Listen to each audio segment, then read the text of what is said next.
All right, first stop of the day. And remember, at the end of the video, I'll tell you exactly how much I think I'm going to make on these items and the sold comps on them. I always stop at the golf clubs first, and there's been a huge dry spell, so no golf clubs. Then I come over to my second favorite is going to be the electronic area.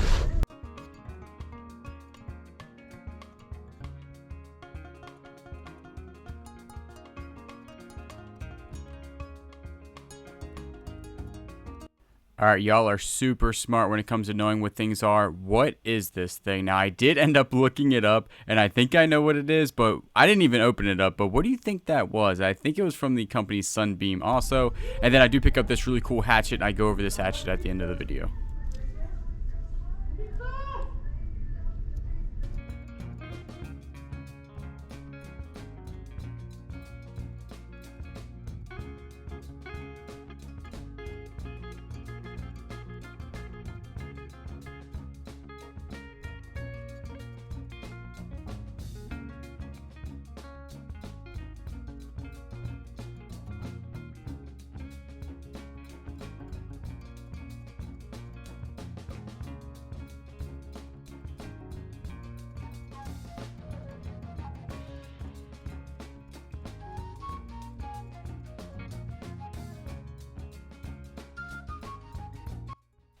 Second stop of the day, cruising in here and looking into, this is their glass area that I never really go in, but I saw these little brass figurines and I thought they would have went for more money. They were asking $3 a piece on these, and so I do actually comp out the duck heads and the ducks, but I forget to comp out the rabbits. I don't know if they would have been a good pickup for $3, but the duck heads were not. But I do end up picking up this little dish right there, and I'll put up the soul comps later on.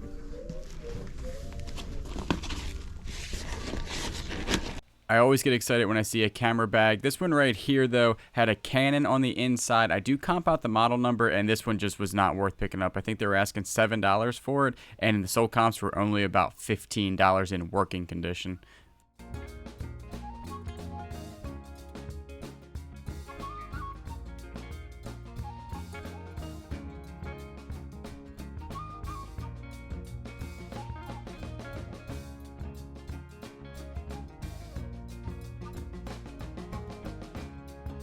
All right, now I always comp out these point and shoot cameras, and I learned that from y'all. Y'all told me that they do sell very well, and they do. They sell a ton, and I actually don't know why they do. Some of them can go for hundreds of dollars. The one I just picked up, I'll tell you at the end of the video how much it's worth, but it was definitely a good pickup for $3.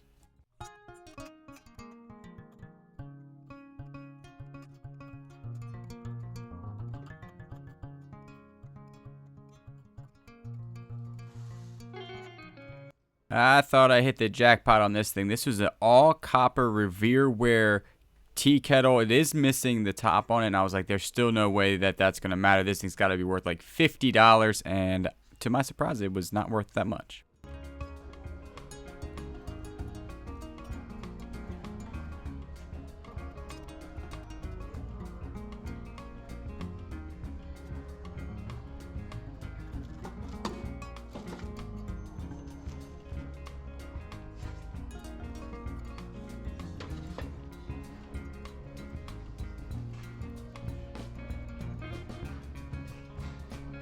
So I'm going to talk you through how I comped this one out, because I knew this was going to be on eBay, and I'm sure that it had some sold comps. So I look inside. It's actually in brand new condition. It's some sort of Sony DVD writable thing that you put in your computer.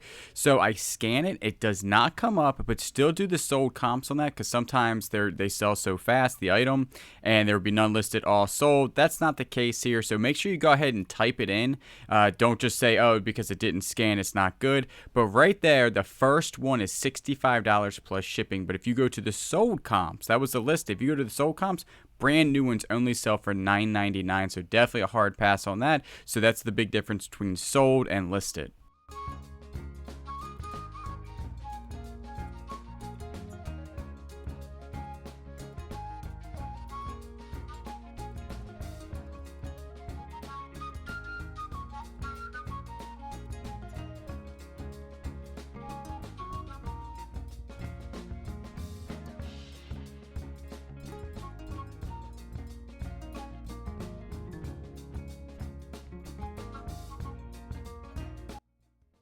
So in this store, I spent a ton of time in electronics. They had a whole bunch of new ones out, and I just picked up that record player, and I come down here, and this is a receiver, and I don't really pick up a lot of receivers, and for some reason, I always shake my electronics, as you'll see. If something's loose in there, I always put it back. This one sounded pretty good, and I did test in the store pretty well. I still got to test it, but I do end up buying that, and I'll go over that at the end of the video.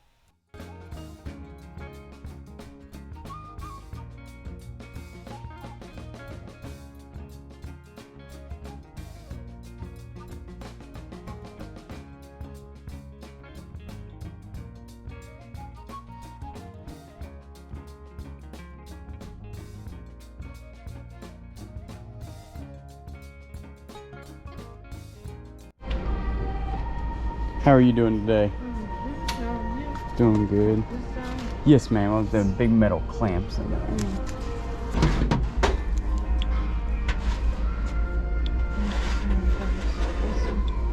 think these things are nice.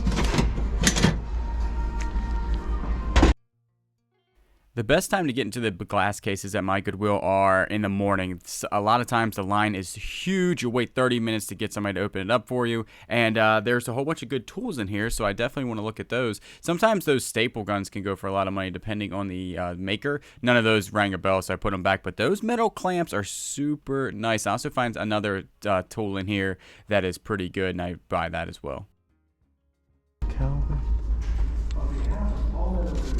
Somebody donated a whole bunch of good little tools. Just a Pittsburgh caliber. Only a few items today, and sometimes it's like that. Sometimes you only find a couple things, but we did find a couple good things, which all that matters. So let's go ahead and start over here. The biggest find, we'll go ahead and start out with this. This is a dual 1237 record player. It's like a turntable. And this one's in really good condition, as you can tell. It is like really good. I have not tested this. They're sold comps as low as $90 plus shipping, all the way up into $165 plus shipping. I will actually have to YouTube this to figure out how this works and how to test it, just because I've never tested one of these before. But I'm thinking that it's going to work just for the condition. It does have the top to it, but my Goodwill uses like the nastiest, stickiest tape in the world. I don't know where they're getting their tape from, but it leaves residue so bad. And it's very, I'm always kind of worried about using chemicals on these old plastic vintage tops of really any sort, because sometimes it'll cloud them up. So I gotta figure out how to get that off there, because I've tried it before on like speakers and it takes forever. So I'm really hoping I can get that off. So, but really good find there. I picked it up for $13.99. These right here, these old point and shoot cameras, if you see these, and I've passed these before, and the viewers, you guys have told me, hey, make sure you start looking at these. And y'all are 100% right on looking at these, because this one right here, I picked it up for I think $3, $2, $3, and sold comps all the way up in the 40s. And what you want to do, I've always had them work unless the battery was corroded, and this battery was not corroded and in really good condition. So most likely that this is going to work, but always be looking out for these. And the way I test them, I'll put a battery in, make sure the flash works and it cycles properly, and this all illuminates or whatever, and that's how I sell it. This right here, little brass change jar or whatever. The only reason I bought this, it was not priced, and she said it was $1.99. It has the name on the back of it. One sold for $5.50 plus shipping, but there's also two listed for over $20. I'll probably list this for 15 bucks plus shipping. This right here, now Pittsburgh is not like a high-end brand. I wouldn't call it a high-end brand. You can buy it at Harbor Freight, but this was in the case for only $2. This is a fractional digital caliber. It's in brand new condition. I don't think it's ever been used. And for $2, always a good pickup. They sell usually 15, 20 bucks plus shipping. I mean, if you go to Harbor Freight and try to buy this, it's probably $30. Then, walking down the aisle, I did see the Olympus, and that is a really good name brand to look out for, but the FE170 is not that desirable. It's only worth like 10 bucks. But that's not the camera that was in here. The camera that was in here was the Canon SureShot 60 Zoom. Again, another point and shoot camera from back in the day, 35 millimeter, and sold comps on this, I think it's around 20 bucks. So not too bad. It has a whole bunch of paperwork for the other camera. I'll see if that's worth anything, but most likely not. But definitely, I bought this for this camera. So anytime you see a box like this and you're like, oh, that camera's not worth anything, make sure you always look on the inside, because you never know what's in there, but also never take for granted that this camera would be there also. I've done that before and definitely got messed up on that. Now let's talk about this axe, this hatchet. This thing is sweet. This is a Fuller, and how you spell that is F-U-L-L-E-R, number 16. I would say most things with Fuller, there's always a number attached to it, so you just type that in to comp it out. This is a drop forged hatchet, and it is from Japan. Now, some person sold one of these for $50. Mine's a little bit pretty messed up down here, but Fuller's always a good brand to look out for. My dad actually like redoes metal and shines metal up. I'm thinking that I'm going to go ahead and remove this, and I'll have him refurbish the top of this and the handle, and I'll probably keep it myself. But these are, Fuller is a really good name brand to look out for when it comes to tools. I've sold many of their wood planers for over $100. So if you see that brand out there and you're at the yard sales, definitely comp it out or just pick it up if you can get it for cheap. Now, these were in the case for some reason. I don't know why these were actually in the case. They only were in there for $2. My Goodwill has no rhyme or reason, I think, what they put in the case. The hatchet, not in the case, which could be used as a weapon, and it cost it more money. And these clamps were in the case for, I have no idea why, but $1.99 on each. And the reason why I bought these is because they are super nice clamps. These things are, and that's not the name brand, that's somebody's initials right there. Super nice clamps. They're called parallel clamps. I always call them wood clamps, but if you ever find old clamps, there's still a huge market out there for these. These right here, these are actually pretty big, and they should go between $25 to $35 plus shipping. Pat a flat rate on these. I saran wrap them up so they don't move, and throw some paper in them and they always get there. But these I don't know, these things are nice. I mean, they really are some heavy duty, nice clamps. So I like old clamps, but they'll definitely sell.